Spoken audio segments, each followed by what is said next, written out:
पूर्वतन विधायक और गंजाम जिलार विजु जनता दल सभापति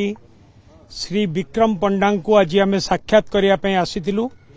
सहित साक्षात है सहित द्विपद कथा भी हेलु एवं आमर प्रभु जगन्नाथ उपर विश्वास अच्छी जेपरी भाव में गोटे राजनैतिक उद्देश्य रखिकी तांकू फसई दिया जाइछि गोटे षड़यंत्र करिकी प्रभु जगन्नाथ उपर आमर विश्वास निश्चित भाव में सत्यर जय हब एवं खूब शीघ्र से मध्य मुकुलिबे आमर न्यायिक व्यवस्था उपर मध्य संपूर्ण भाव में विश्वास अच्छी एवं निश्चित भाव में तांकू न्याय मिलिबो एवं सत्यर जय हब नहीं विजु जनता दलर प्रतिष्ठा दिवस प्रत्येक वर्ष परी ए वर्ष मध्य सारा ओडिशा रे हबो एवं विजु जनता दलर प्रतिष्ठा दिवस मध्य गंजाम जिले रे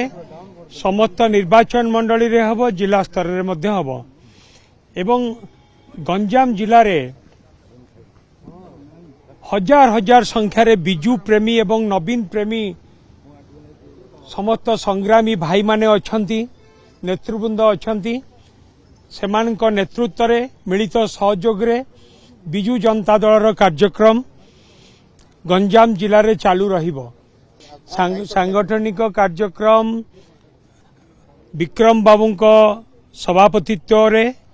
जो जो कार्यक्रम जिले रे हबा कथा से समस्त कार्यक्रम चालू रहिबो वर्तमान पर्यंत कौन से कार्यक्रम नहीं जिते कार्यक्रम हम आपण मान तो सब नवीन लोक आपण मान निश्चित